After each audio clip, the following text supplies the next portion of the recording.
Hello, everybody, and welcome to the Hunt Science Podcast. I'm your host, Eric Lance, a professionally certified wildlife biologist and natural resource professional, college professor, and owner of Land Source Consulting.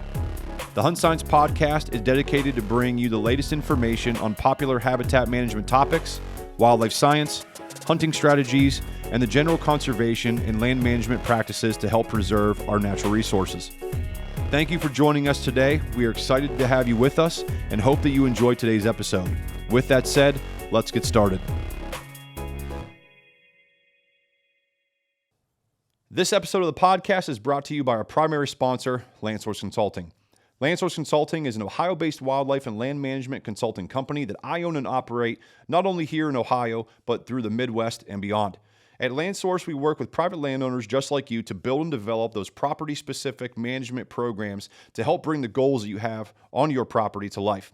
If you're interested in getting more information on who we are and how we can help you, please visit us over at landsourceconsulting.com. There you can check out the different service packages and capabilities that we can provide. We would love to hear from you, so don't hesitate to reach out to us and schedule that free consultation either through our website, or you can reach out to us and connect with us on our other social media platforms such as Facebook and Instagram.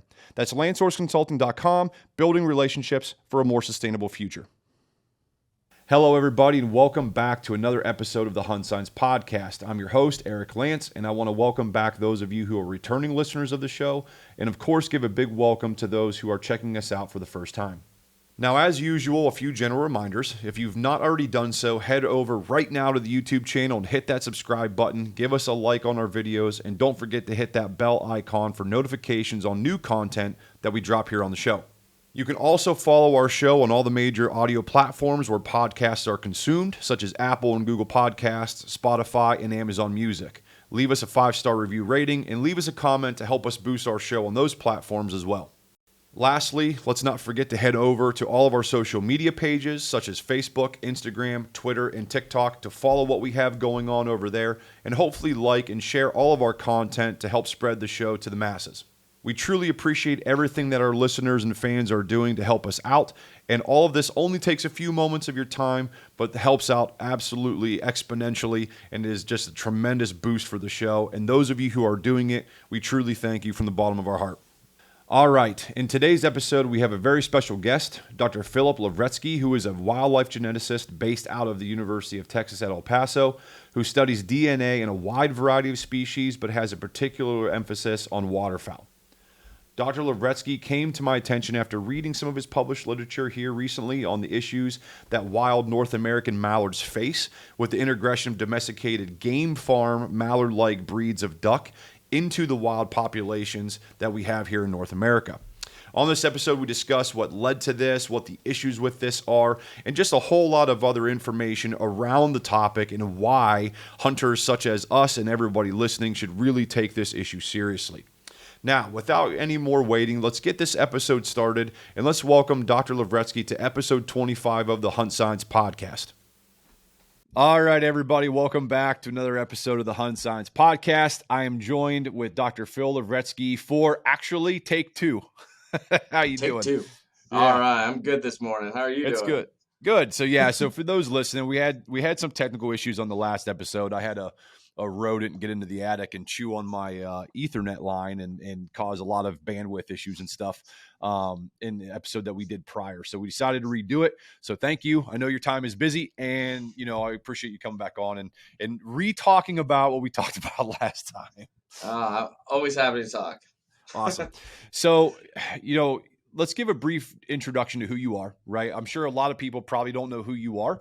And, I just learned about you not too long ago, and we're not going to get into all that, because it'll take up a bunch of time. But why don't you give people an idea as far as who you are, and what you do at the university, and talk about your lab and stuff. Yeah. So, my name's Dr. Phillip Lavretsky. I am an associate professor. I've been here about 7.5 years at the University of Texas, El Paso. I run a wildlife genetics lab. We work on everything, as I say, everything that's got DNA and a bit of funding, but our specialty is waterfowl, ducks, geese, swans, all that good stuff. We essentially use genetics as a baseline for other questions. So both kind of like understanding evolutionary patterns, like how are things related and why, but also to create new tools for conservation and wildlife management. Everything from developing understanding of genetics on the landscape for, let's say, endangered or dispersed individuals, to figure out how to move individuals to increase diversity, to everything to understanding hybridization and interactions between different types of organisms and what that means for conservation. So again, we do some of that basic science, but then we always move that information into the applied science to really move conservation and wildlife management forward. Awesome.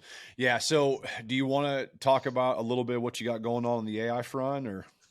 Yeah, so like we're just jumping in. Yeah, so we've got a ton of different projects. So yeah, so our motto is field to gene. And so, yeah, you could say that I do genetics, but in reality, we do basically everything under the sun. So we do all your more applied ecology, where we're out there catching birds, putting trackers on them, and understanding their habitat preferences, migratory behavior, all that good stuff. To looking at the ecology of the habitat itself, doing invertebrate analyses, vegetation analyses. But then what we do is we partner all of that with genetics to get, like, okay, now we know who we're really working with, because outside of genetics, everything sort of lies to you. You could look like a mallard, but maybe you're not a mallard, a wild mallard at least. And so that led us to some of our earlier work was trying to build new field keys, genetically vetted field keys to distinguish between, in our case, mallards, Mexican ducks, and mottled ducks. And what we found out is that if we didn't use genetics, people were only about 60% in accuracy to identify hybrids between those groups. And that's because they were looking at phenotypic traits, or traits, green amount of green in the head, or curl in the rump, and white wing bars. And they thought, you were just basically, people were saying, oh, well, that must be a mallard trait. But what we've learned is that not all those traits are indicative of a true hybrid. So once we actually had genetics of these individuals, we can then actually partition true hybrids from parentals, which are, pure mallards or pure mottled ducks or pure Mexican ducks, and then actually ask the question: what are those morphological phenotypic traits that actually distinguish between these groups? And we got to about 90.5% accuracy to identify between the species and amongst the hybrids, which is really great. But that's still a field key. And so what we're moving towards is building an application that people can take a picture, and it would give you species, sex, age, plumage, and genetic identity. And it's going to be artificially intelligent driven. It is. We've got like a beta version, but my PhD student, Sarah Gonzalez, is working on this application. We hope to have something, in a few months, that we are going to start testing in the field, where we're going to be taking pictures of birds, but then we're going to do the genetics and ask the question, how good are we on the AI? Again, that genetics is the foundation of our understanding of whether how accurate we are with the AI, because again, the genetics gives us the true identity of those individuals. And so, yeah, so we're kind of all over the place, but again, that genetics as a foundation to our understanding for all of those things. Yeah, awesome. So the reason why I bring that up is I find it really interesting. I've got a buddy of mine who's a wildlife biologist as well. He's a deer biologist, has a lot of things, but he went to Mississippi State, did his master's degree, and his project, he developed a technology called buck score, right? So Yeah. Jeremy's gonna be, he's gonna be coming on the show and talk a little bit about that too. But the use of AI, in talking with him, he's revamping that to incorporate the AI. So for us, again, like what you said, the end user is ultimately the hunters and the outdoorsmen, the people that are doing management applications on the land.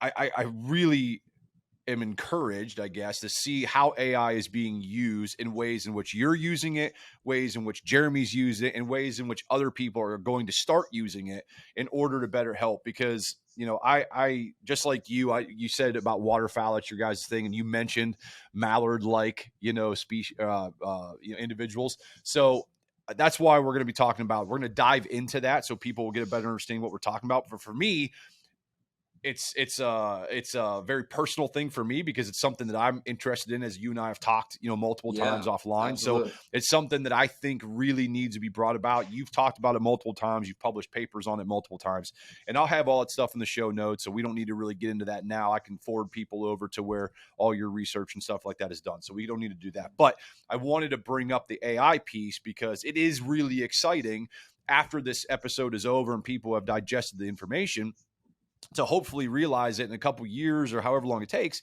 Like you said, we'll be able to take a photo, and the management implications of being able to take a photo of a harvested, I'm going to do air quotes, mallard, right on there to be able to determine, you know, if what we're doing is actually working, if that is in fact what we're actually looking at. So I think it's going to be a valuable tool.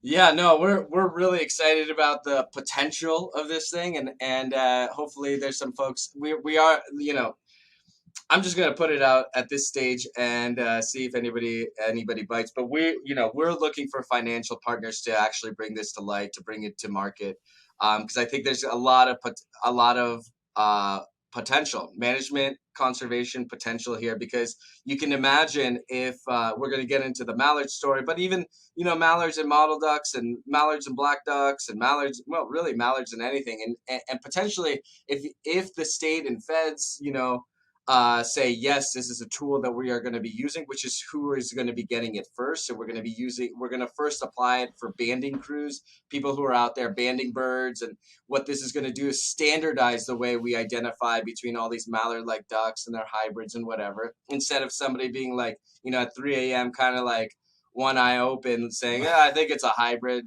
or yeah, it's a black duck. We're going to, you take a picture, whatever it says, plus we're going to have errors around everything, but that's going to be basically standardized the way everybody identifies it. If that's successful, you can imagine potentially applying this across hunters, and those hunters are going to have a tool to say, oh, that's a Mexican duck. Now it's not just a part of a dusky duck bag limit. If anybody know, if those in the Southwest, people in the Southwest will know what that means. But essentially, it's just like it's part of the hen mallard bag limit these days. But really, if we can identify mottle ducks and Mexican ducks properly, then they have their own bag limits. Potentially, hybrids don't count against the bag limit. If you could say, no, that's a hybrid, the app says this, doesn't count against it. I don't know.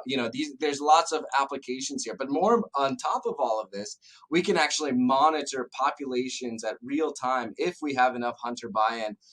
To look at where these individuals are going, where hybridization is a problem, or potential where new management efforts could be applied. I think there's a lot of great information, and making the waterfowl hunters once again the number one, hunter researchers out there, not only hunter conservationists, but making them this asset that we can showcase of what potential there can be with a group of people like that. Yeah, because in my world, excuse me, I do a lot of environmental consulting and things too with utility companies and commercial developers, things like that. But as you're talking about this, I know of some apps that are out there as crowdsourcing apps where people can, do certain things. I'm like, that would be huge. Now, of course, we got to get the buy-in from the hunters, but incorporating like some type of, brag board, whatever. But like you said, across the entire, country, hunters can post their photos and get the information that's going to be valuable for researchers like yourself in a crowdsourcing type of so it's just interesting and exciting at the same time. I think it's going to be there. And like I said, when we did it by our methods, our original methods, when we created these scoring sheets, we got to 98.5% accuracy. So I imagine a Terminator would be better than us at identifying, between these. And in fact, with our crappiest version, We're already at 92% accuracy between Mexican ducks and Mexican ducks and mallards. And so now we're adding model ducks, and we're actually adding game farm mallards into the mix. And so we're building this data set. But this data set's only is going to get smarter, larger and thus smarter as more and more people use it, right? People are going to take different types of pictures at different angles, at different locations, and it's just going to build that information and knowledge, and it should get better and better and better. And like I said, like you said, there's other crowdsourcing applications kind of like this, but where we are distinguished is that we're building this brain based on pictures that are genetically vetted. We know the actual what this thing is, right? We're separating them out between different age classes of hybrids, and then from their parentals, and saying these are these things. Tell us what you can see. Yeah, I can tell you from experience that most people are not 98.2% accurate in identifying their waterfowl. Oh no, our wildlife biologists when I redid the black duck when we did this American black duck mallard study, I found that amongst hybrids they were only 60% accurate. And this is Fish and Wildlife personnel. People have been looking at these things, right? So that means over 40%, 40+% of them should have actually been mallards or black ducks. Among parental mallard and among parental black duck, they were only 80% accuracy. So 20% of those things that we're feeding into our models and our population models are actually hybrids. And then you're missing out on 40% of the data because you're saying they're hybrids. So again, hybrids are essentially a flip of the coin. And we saw the same exact thing for model ducks. Florida model duck, when we did that key, when we helped out with that key development, again, it was almost 50 flip of the coin for hybrids, and we got it up to over 92% accuracy. I'm sure it would be even better with our newest techniques. But yeah, so there are key differences, but the problem is that when you're mixing things that you think are indicative of hybrid but are not, that biases what you're really identifying, and you're starting to partition it wrong. I'm just kind of laughing a little bit here because I saw a post the other day on one of the waterfowl Facebook groups. Someone posted a photo like, can anybody help ID this duck? And there was about 8 different, for sure it's this. 8 different species listed. It's like, it's a blue-winged teal. Oh, it's a widgeon. There's 8 different ones on here, and all of them are like, for sure it's this. For sure. I'm like, it's one of the worst photos I've ever seen in my life. It's probably in the end the domestic mallard. I don't know. No, to me it looked like a blue wing, but it was a really grainy photo at a distance. But I just found it funny that there was 8 for sures that this is what it is. So when you say 98%, I'm like, listen, people are nowhere even near that. No. Yeah, everybody's got an opinion. So that's good. That's what I'm saying. There's one way to figure it out, and that's what we're hoping to bring to both the agencies and the public are these new tools. Yeah, that's awesome. So everyone probably by now is wondering, what the hell are these guys talking about? Yeah. So I think most people probably know you with your work that you've done on these mallard-like ducks, right? Yeah. So, I want to talk a little bit. So we've mentioned just, because of the premise around my show is I try to educate people is, take the information and easily digest it. We've mentioned the word hybridization a few times. If we can take a few moments to talk about the history, I've heard you talk about this, of the North American, wild mallard, the acquisition and release of these mallard-like ducks and kind of the leading, to the hybridization, or in different species like black ducks and things like that. Just kind of give people just a quick sales pitch as far as as we go into this, they get a little bit of a background of, why is this an important, but what kind of led to it? Because I hear hybridization all the time. I don't think people even realize what that means. Yeah. So quick information about what hybridization is. Hybridization is the interbreeding between 2 genetically distinct things, right? You could say black duck. If a black duck and a mallard interbreed, they create hybrids, right? They are offspring that have 50%, some genetic variation from a black duck and some genetic variation of a mallard.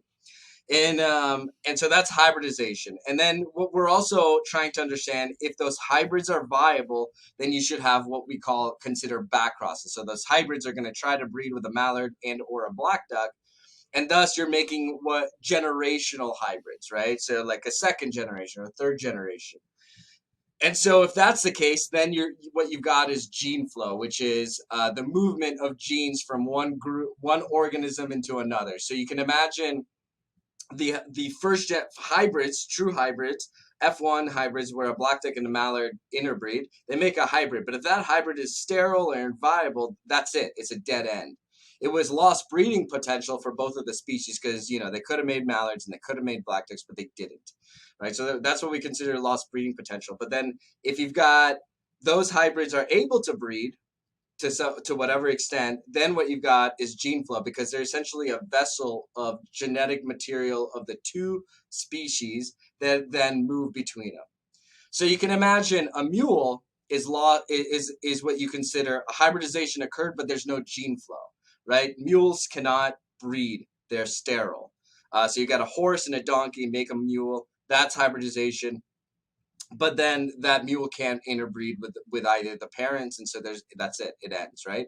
So hybridization occurred, gene flow doesn't, and there's a distinct difference between that, because when you have gene flow, what happens is that you start breaking up genetic material that is important for that species.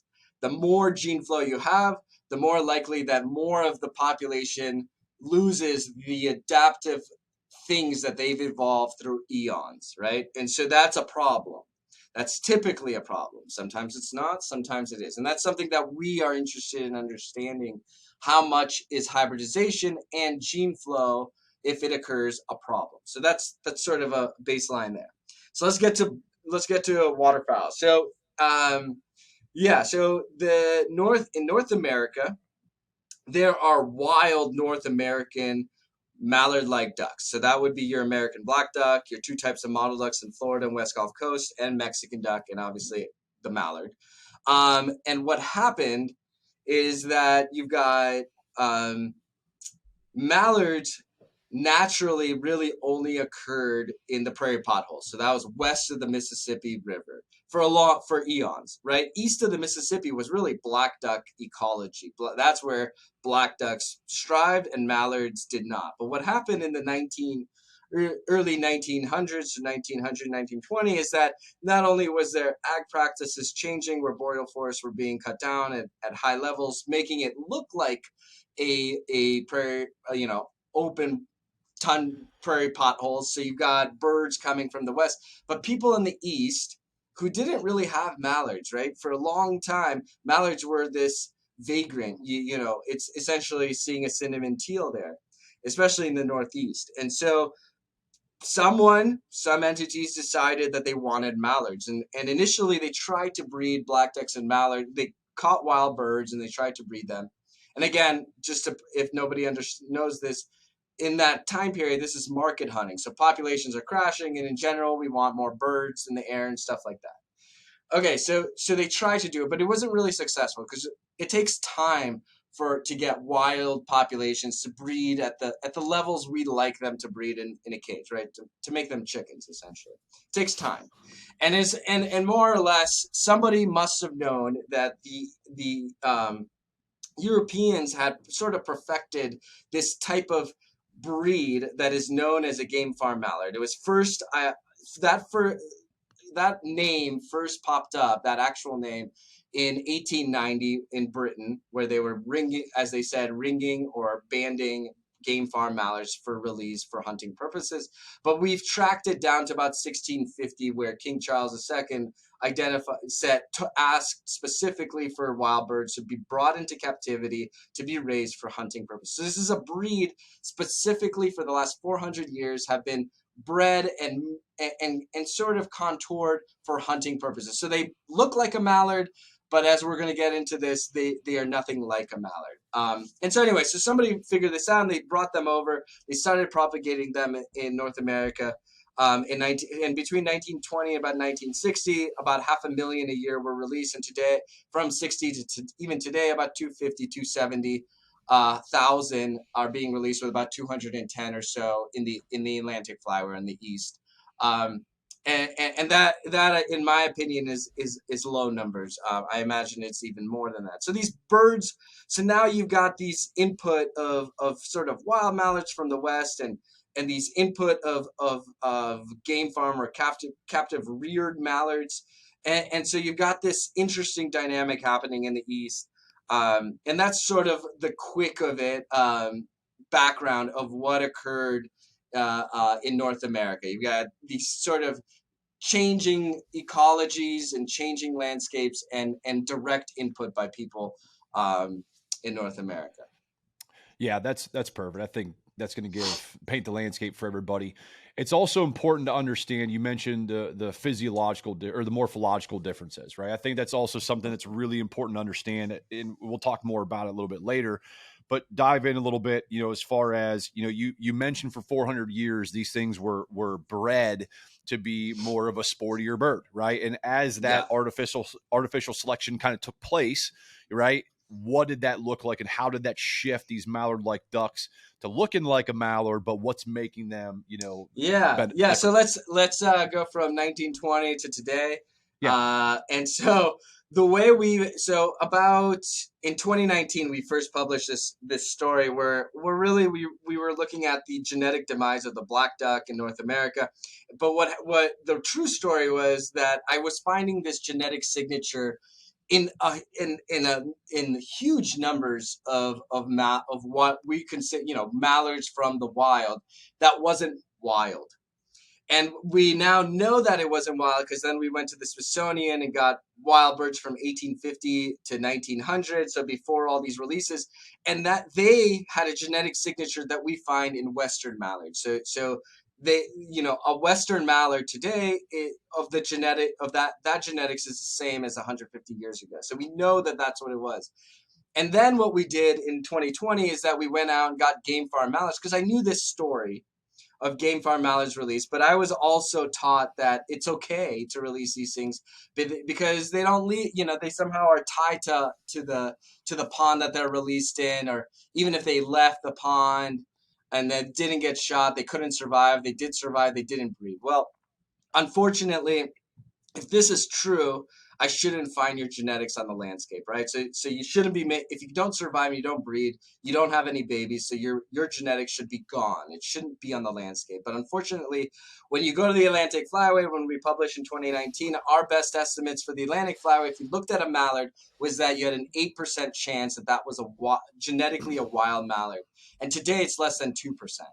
So it's getting worse. It's gotten worse. And particularly on the U.S. side, Canada is a little better, and we could talk about it. But anyway, so we were able to figure out that there's that the release of game farm mallards had changed the genetics, completely transformed the genetics of our wild population, and it decreases in space as from east to west.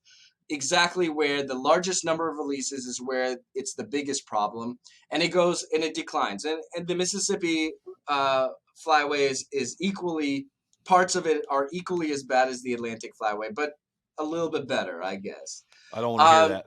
Yeah, so that led to, of course, like, oh well, the genetics is so they interbred, and you've got hybridization, you've got gene flow. But is that really bad, right? So U.S. Fish and Wildlife and others are like, well, and of course my answer was like, yeah, I will get to those answers. But like, if you really wanted to know that, just go look at fisheries. What happens when we stock trout with stocked fish, or bobwhite or quail or anything else? And particularly if you want a direct comparison, go look at our friends in France that are releasing somewhere between 1.5 and 5 million 3 million birds of these game farm mallards, which we now identify as the same exact genetic thing as we have here, just to have a fall flight, right? They've lost so much of the wild genetics that they don't have the birds that are actually naturally moving and naturally surviving and all of these other things. But okay, so I have to prove that this might be a bad thing. So I partnered with a whole bunch of folks, and we got some National Science Foundation money to understand kind of like the mechanism, so to understand, is there really a bad thing here? And the first thing is we just looked at morphology, which is like, bill comparing the bills and the wing lengths and the leg or the tarsus and body weight and all these kinds of things. And then we also on top of it said, okay, let's look at feeding. Can they feed on wild seeds as good as a wild mallard? And then lastly, partnering with other folks, we were starting to put telemetry units to ask the question: do birds with so much game farm, a particular amount of game farm ancestry, migrate? Do they move correctly? How do they use the landscape compared to a wild mallard? So the first part, what we learned is that they are significantly different in bill morphology, so length, width, height, everything you can imagine. Their heads are smaller, their wings are shorter, their legs are longer, their bills are shorter and fatter, so game farm versus a wild. And so essentially what we've done is we've taken a wild mallard and we've turned it into a chicken. So it's better at pecking than it is filter feeding. And when we went into our feeding trials, it takes them, their feeding efficiency is half as that of a wild mallard. So it takes them twice as much food and twice as much time to get the same calorie counts. On top of that, what we're finding are game farm mallards, particularly the females, have a hard time putting fat content on them for whatever reason. So we've essentially created this bird that is lighter, but also just can't even feed. And you can imagine in a cage for 400 years, it really isn't about filter feeding, but really running as quickly as you can and pecking at whatever large seeds and bread or whatever it is that people throw into the cage for them to eat. So that is the artificial selection. So yes, they look like a mallard, but they're nothing like it. And so then we're like, oh, okay, so what about their ability to fly? What we found is that they've actually got shorter wings. We've taken a jumbo jet and we put fighter jet wings on them, but then we also took out all of their fuel because they can't put fat on for some reason. And so what we did is we actually created a flightier bird, so a bird that is maneuverable, but for short bursts, right?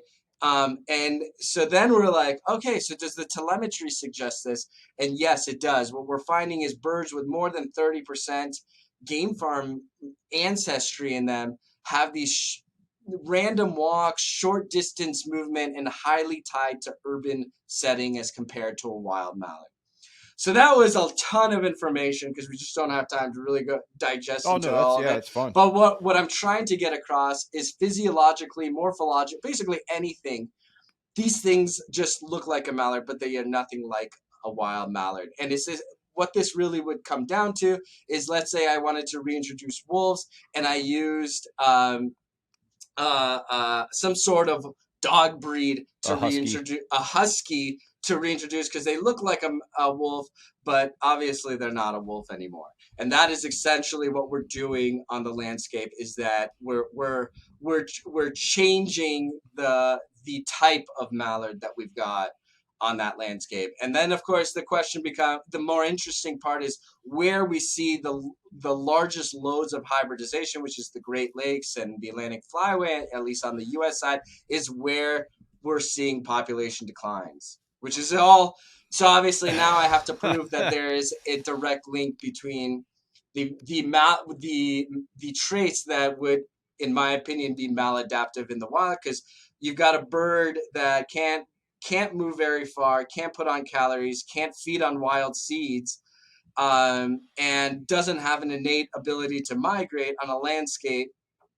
And then on top of it, what we find is our hens, at least completely anecdotal because we just sort of saw this, is that the hens rarely ever complete a nest, and if they do, they usually abandon it.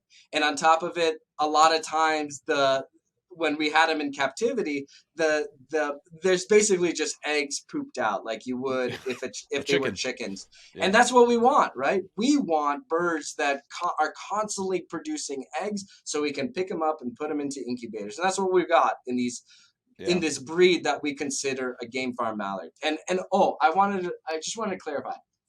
all of the domestic things that are out there are 99% of them are derivatives of the mallard, right? So almost everything you could think of that when you go and you buy you go eat duck at a restaurant, it's just a domestic mallard, a Pekin duck, a runner, a call duck. These are breeds just like dog breeds, a lab, a chihuahua, a husky. It's these things that have traits, whether it's egg production, meat production, fanciness, whatever it is that people pick, that's what they are.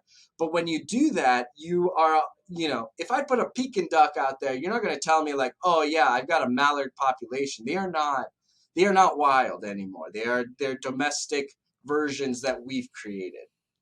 I just want to make that clear. No, that's fine, man. I gotta tell you, it's just every time I read your published papers and then talk with you, I get depressed again.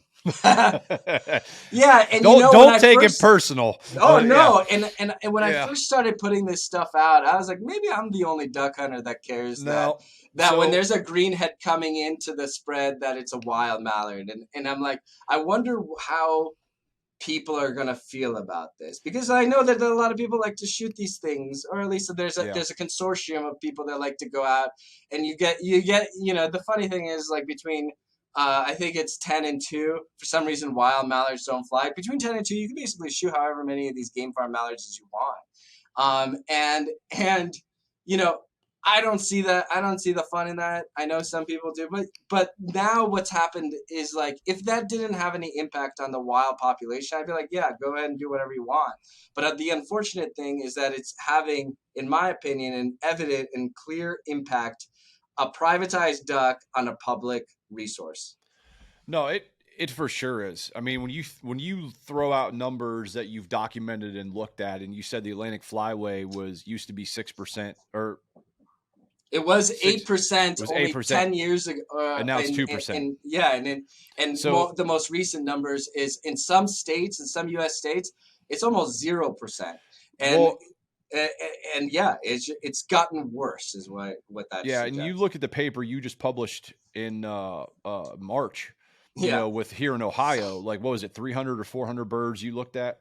Yeah. And it was 65% had game farm mallard. I'm trying to remember the numbers. Yeah, so it was about 60-40. So it was 40% of our mallards had game farm mallards, but that is an uptick from 30%. That's where I was getting from. Yeah, that's where I was getting. Is that your last increasing. What was it in 2020 was the last one? Yeah, and that was more of an average flyway, and the Mississippi is an interesting case, right? So, like, we had another paper before the Ohio of the lower Mississippi alluvial valley. So you're looking at Arkansas, Mississippi, Louisiana, those areas, and there it's a complete opposite, right? 92+% of those birds, we only found 5 hybrids, all very late generation hybrids.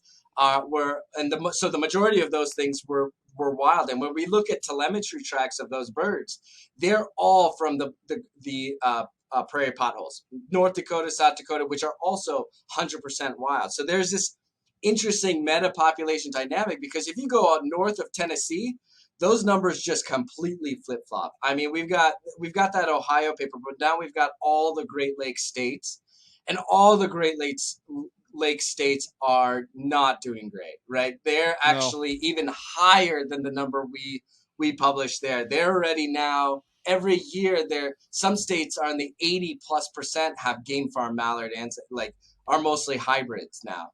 And that's and what's interesting is that those are the birds.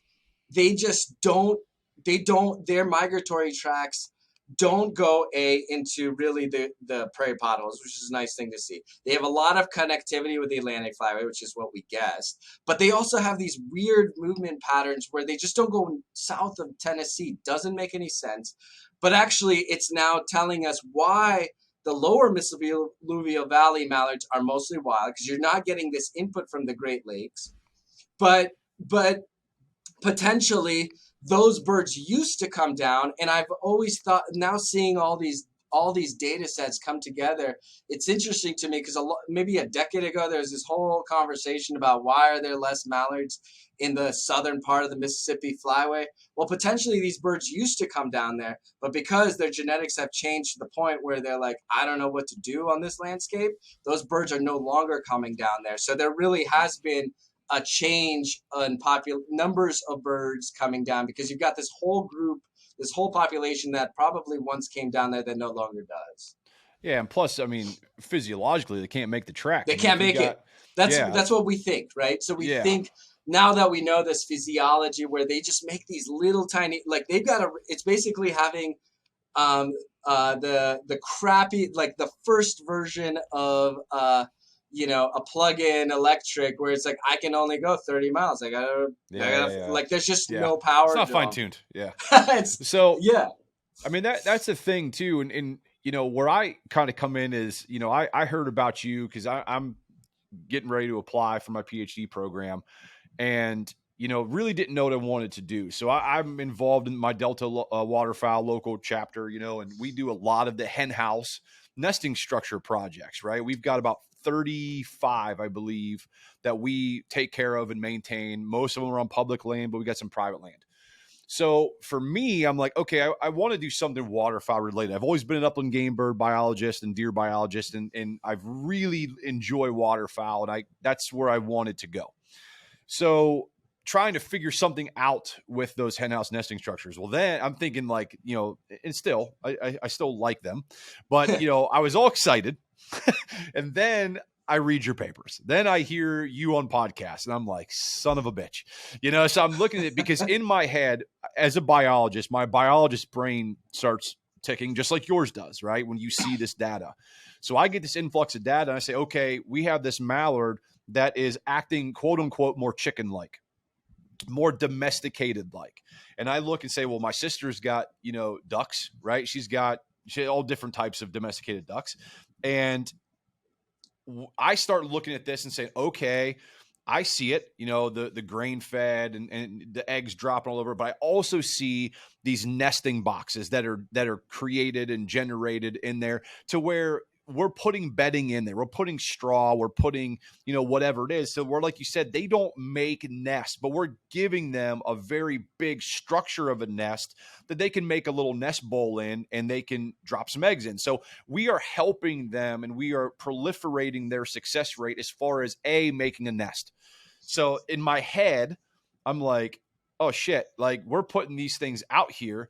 Not only are we giving them the same type of thing that you would see in a domesticated setting, we're drastically reducing the predatory impacts or occurrences based on being out in the water and above the water. Now, avian predators are going to be the big thing, but as far as nest raiding predators, if you build the nest right, you can significantly reduce that. Absolutely. So now we're avoiding predator impacts, right? And like you were talking about, if you see this on a natural landscape, their success rate is only like 2 or 3% of survivability because, like you said, they can't feed correctly, they can't nest correctly, they don't have the genetic cues or the instincts to avoid predation as successfully as a wild species or a wild mallard would, right? So for me, I'm thinking here like, I'm hoping I'm wrong, but I was like, shit, this is a good thing to look at, because my question is, the ducks and all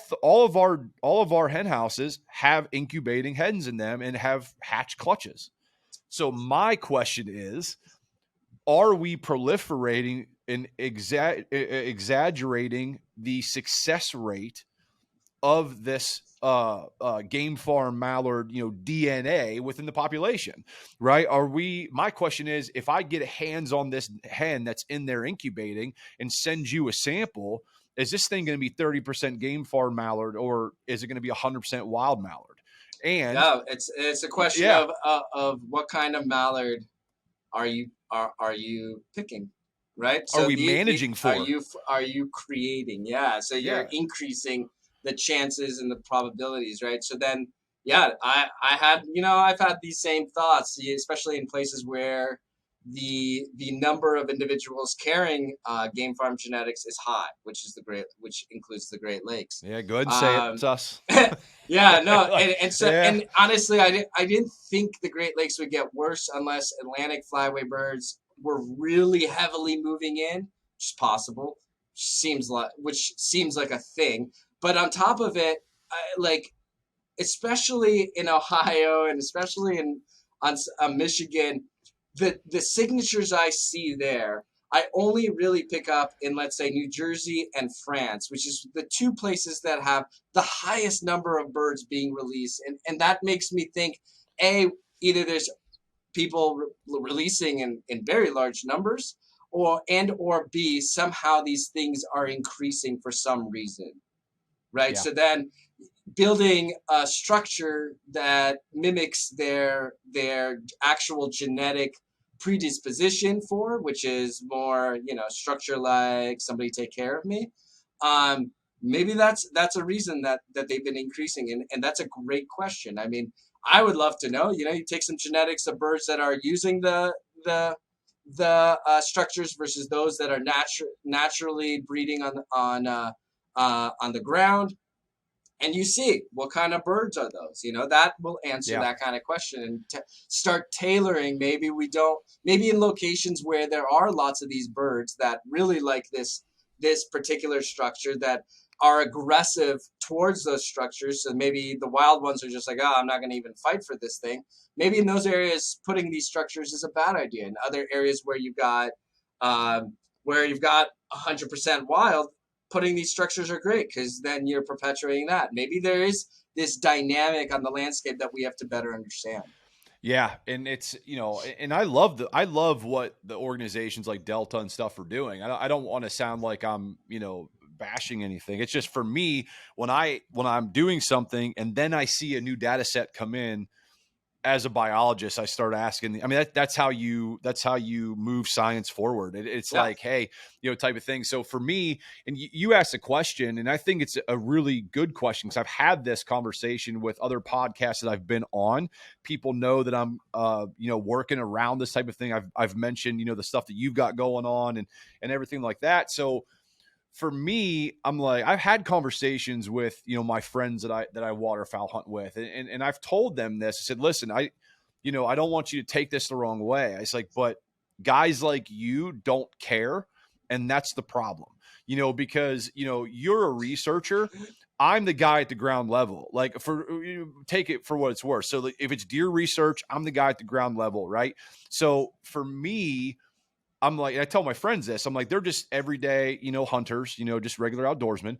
But I said, I'm the one, guys like me, scientists like you, we are the ones that are seeing the numbers come in, and I'm seeing the behavioral changes.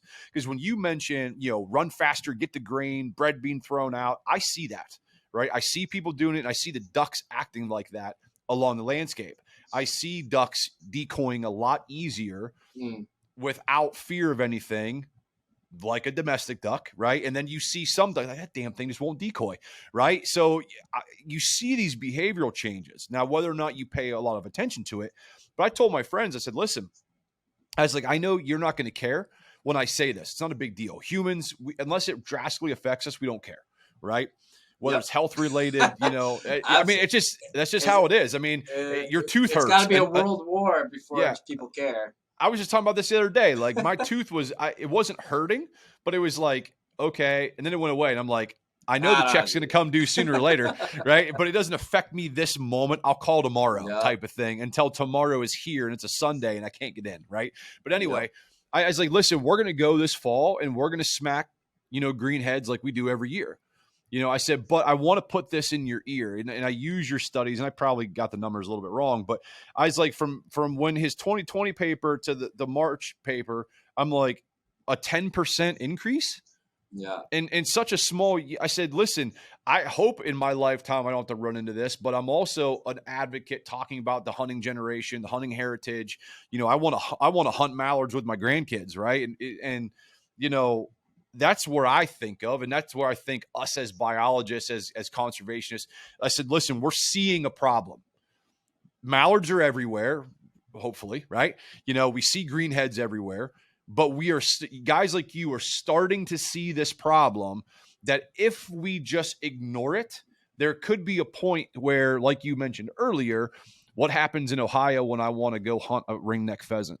I've got short hair pointers. I love upland game bird hunting, but guess what? I have to go hunt them around the release dates.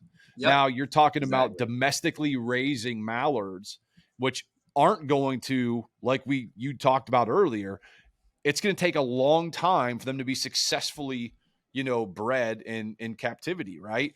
But even we could do it, but imagine trying to raise and farm. No, I mean, I think that the question becomes like, how much of your $25 duck stamp do you want? That's what I'm saying. To buying more game farm mallards. Because we wouldn't. Yeah. I don't think. I mean, I think it would be a better idea, and I'm sure there are ways to do it. But like you said, it wouldn't be as efficient. It's go catch wild mallards from North America and put those things out at least. Yeah. These things that we're putting out are not only domestic, but they're not from North America.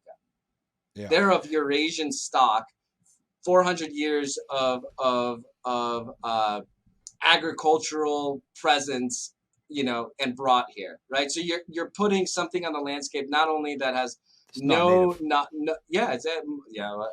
that's a big term I'm not allowed to use. Well, yeah, I can. So I said, but it's one of those where I should have. Where I was going with it is, no matter what rate, the financial cost of raising enough green-headed ducks to satisfy the needs of waterfowl hunters, it's not a great thought. No, it's not. Definitely not, and potentially even places like the Carolinas where birds don't even go to, your new bird's a gadwall, and that's what you got. Do you want and places where it's going to continue to move west is what our like data suggests, is that it's going to continue to get worse further and further west as these genetics trickle through the populations. And a question becomes, are we decreasing the adaptability of this highly adaptable duck for the future? And then it becomes, okay, well, maybe these birds just don't migrate that far. They don't even come here. So if I want to shoot a greenhead in, let's say, in Oklahoma and Kansas and wherever, if my only option is to go shoot some tower shoots or something like that. And to me, I'd be like, that's just not worth it. But like, maybe, whatever. I mean, and I look at it to where, hey, maybe we're over exaggerating, right? There's always that side of the coin, but it's, if people don't take it at least a little bit more serious and say, okay, whether it's donating, whether it's, just buying a stamp and maybe, whatever it is, I said, but if people don't at least start critically thinking about it, I mean, what does that say about the North American model of conservation? Like if we see this, for me, again, as a ground level guy, as an outdoorsman, and knowing the history that we've had in this country of, market hunting and things of that nature, it's one of those to where it's a little concerning. And I tell, like, again, I told my buddies, we were talking about it around, drinks one night. And I was like, again, like probably not in our lifetime, but, how can you look at a 3-year difference and see 10%, with the rise in urbanization, and these things not having, they don't have long migratory tracks, right? Okay, that's fine. There's all sorts of things that are causing, waterfowl to make lateral shifts into different flyways. What's to stop these things from making a puddle jump over to Indiana, from Indiana over to Illinois, and that's that's exactly what we're seeing, and that's how the genetics is trickling in.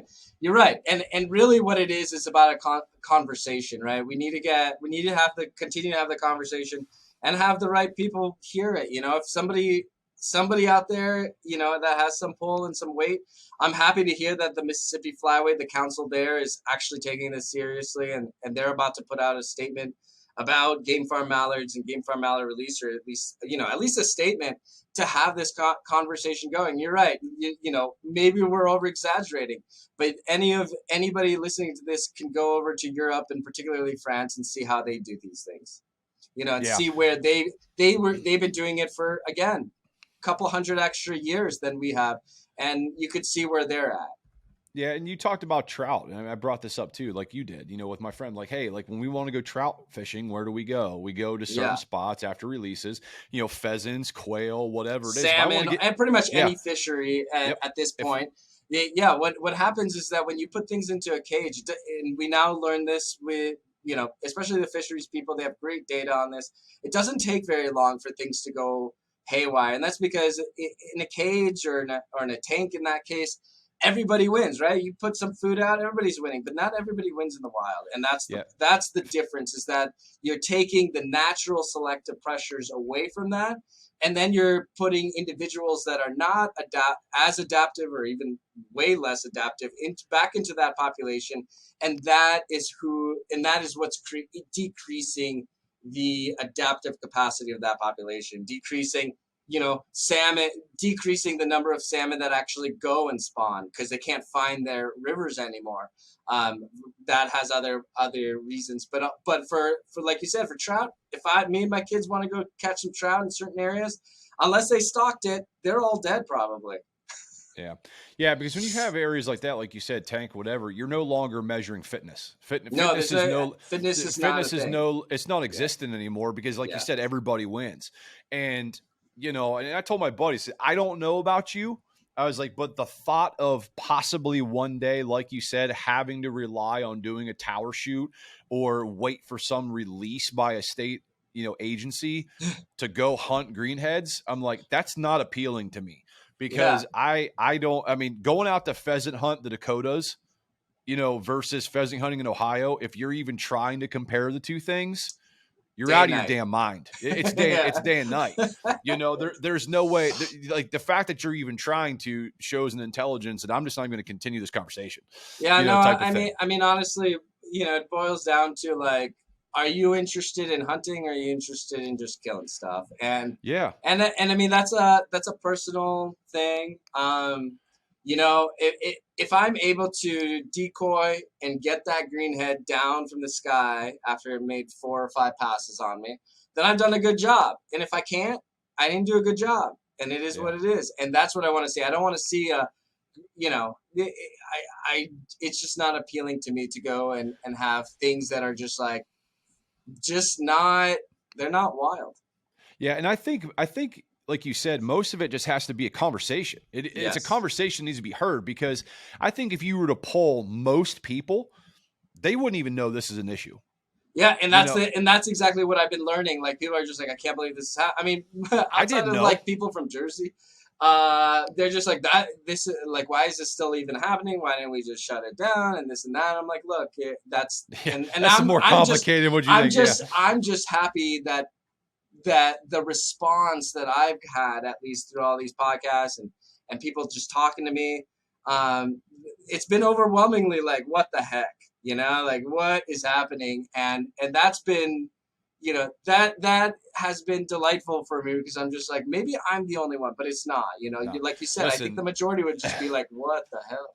I already told you, like, you're the researcher that lives in the lab, and I was like, you were like a celebrity to me, man. I know, I was like fanboying a little because I didn't know about it. Yeah. I learned about it from, again, getting ready to apply for this PhD program. I didn't know what the hell I wanted to do. And one of the professors who's getting ready to retire, he's like, I really can't take you on. He goes, and we were talking about, ducks, and he's like, hey, there's this guy out of Texas. I can't remember his name. I think it's Hunter or something like that. And he's looking at this issue, and I'm like, oh, that sounds really interesting. And then my brain started going off. But I'm like, he didn't remember your name, and I didn't Yeah. obviously know your name. And I'm like, I don't even know, where to even start. And I just told you, I woke up one morning, had alerts on my phone, new podcasts that I follow, and I forget the name of the podcast you were. It's one of, I have so many of them on here that came up, and I saw a post though on Facebook on the waterfowl groups, and guys are like, if you're a serious waterfowl, you need to listen to this podcast. And I was like, well, I got a long day driving today, so I put the podcast on. And I'm driving, and you start talking a little bit, and I'm like, son of a, I was like all excited. I'm like, oh my God. I'm like, I found him. The 'Cause stars it's like, aligned. yeah. I was like, this is okay. I got to reach out to this guy, and No, here we I are. mean, I'm more than happy to keep. This is an important topic, not just like because I'm a fan. Happy to talk about ducks. I'm a big waterfowler, and this is an important concept. an idea and conservation concern, at least in my mind. And so I'm always happy to talk to you, to anybody that wants to have a conversation, even the people that want to have a conversation and try to provide data or information that would rebuke me. You know, I'd love to hear it. I'd love to talk about it. This is something, me and my team, that includes, basically every agency, tons of folks, university personnel, private individuals, federal, state, both on the U.S. and Canadian side. This is impossible without them. And so we're continuing to build this data set. It's it's definitely happening. And if it, whether it's bad or good, that's the conversation we're still having. More data is being collected. We're essentially trying to play catch up, right? We've done, I would say, a decade's worth of research in like 3-4 years, and we can only do as much as we can with the partners that we have and the funding we have. So we're constantly looking for, individuals that are willing to endow, donate. We're looking for partners, and if you're a hunter and you've got a sample, we're going to try to analyze it. We're happy to give that information back to the hunting community because I think it's important. Yeah, and I know we got to get going here. And I'll just wrap it up too. For people listening to this, it's worth, I'll have links to all your research and all your contact information, stuff like that, so people can have, plenty of resources to look this up and start diving into it themselves. And I think, and I could be wrong on this, but I just have a feeling that if this becomes an issue, like we are seeing it become an issue, I have a feeling that most people are going to turn to the federal agencies like U.S. Fish and Wildlife to fix a problem that, quite frankly, is going to be a problem that needs to be fixed by us as the hunters. I don't think I think that conversation happens. I think it needs to happen. Yeah. And hopefully somebody out there at some point has the right ear, the right person, and maybe starts to say we should look at this and should study this and should understand it a little bit better than we have in the moment. And obviously my team is going to continue to publish, continue to pump out data, suggest, in support or not, depending on where the results go. But we just provide data, right? As I'm always told, we are the data, and I don't create laws. I don't do any of that. So that has to be a different conversation. Yeah, but, exactly. I'm here to provide and provide digestible data results to the hunters and to non-hunters and to whoever wants to listen, honestly. So having these conversations are really important to me. So I really appreciate you having me on.